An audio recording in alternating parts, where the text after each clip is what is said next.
from, so he asked his university colleague, Ernest Rutherford of the physics department, what might be going on. Rutherford suggested X-raying the machine in action to see if radiation had anything to do with it. Recently, it had been proven cosmic rays from outer space are constantly whizzing through the atmosphere, which could have something to do with the formation of clouds. And when Wilson ran the tests again, the X-rays captured something quite remarkable.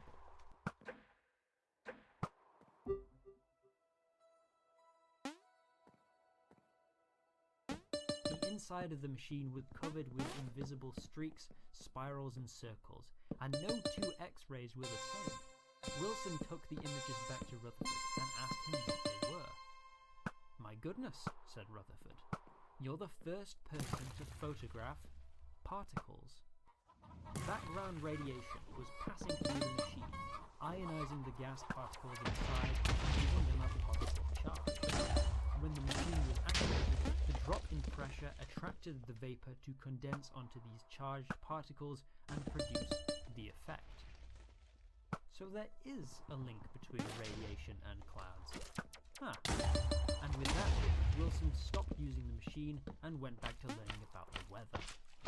But while Wilson was done with his machine, Rutherford was still curious.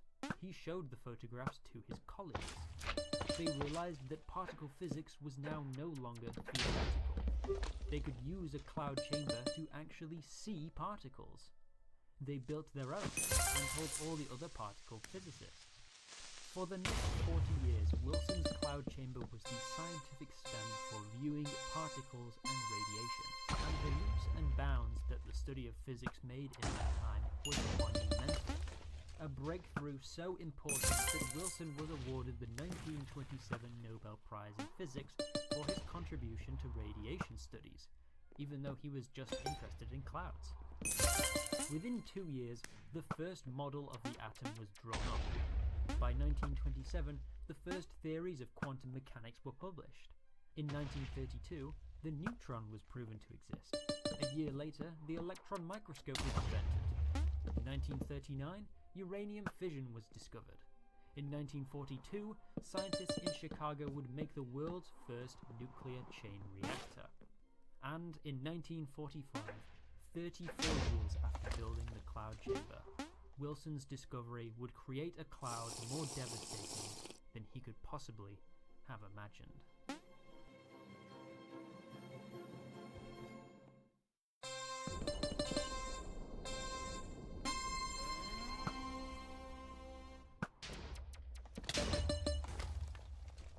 But this wasn't really a mistake, so he showed the photograph to the wrong person. A wrong path for humanity made. And while the atomic bombs only killed 250,000 people, the opening of the atom has also generated things that can be used for good, such as radiation therapy or nuclear energy. For that reason, I rank it at the bottom of my 5 big mistakes. It has, so far at least, been the least damaging blunder I will discuss in this video. Let's hope it stays that way. However, our old pal the X-rays aren't completely innocent. Around the same time, they played their part in a much deadlier mistake.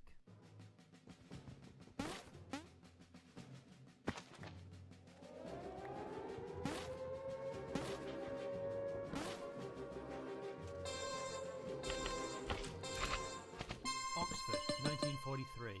The government had a problem. Workers in munitions factories were getting sick at an alarming rate. On Mondays, they would come in healthy and fit, but on Fridays, they would be taking frequent breaks due to lethargy, vomiting and nausea. The industry had a high turnover rate at a crucial time during the war, and nobody knew why. Was it because of the TNT? Or was it because the workers were all people too weak to join the army and were thus more susceptible to disease? Hired to solve this problem was a team of statisticians led by Dr. Alice Stewart at the Oxford Institute of Social Medicine, a new field of study focusing on treating the conditions where disease arise, not just the disease itself. Nobody on the team knew anything about the chemical properties of TNT.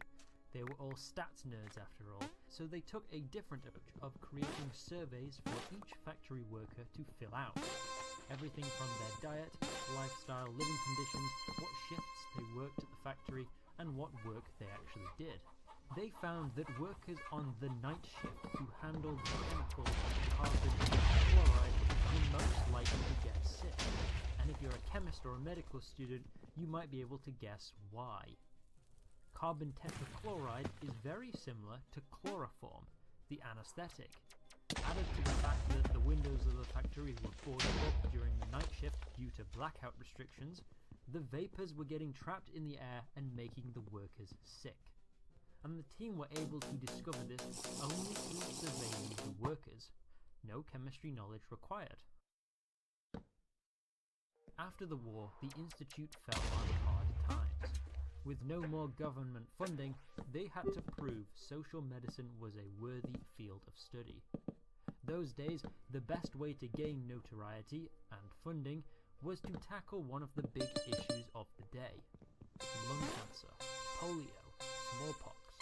All of these were being worked on by other scientists, and the field was overcrowded, so no luck there. But what about leukemia, cancer of the blood? For some reason, leukemia rates were skyrocketing among children, and there was talk of a leukemia epidemic. In 1930, the rate of leukemia in newborn babies in the USA was 118 in 100,000. By 1955, it had more than tripled. Despite this, the most the Institute could muster for a leukemia was £1,000 from a private donor, a budget too small to possibly do any meaningful research with. Unless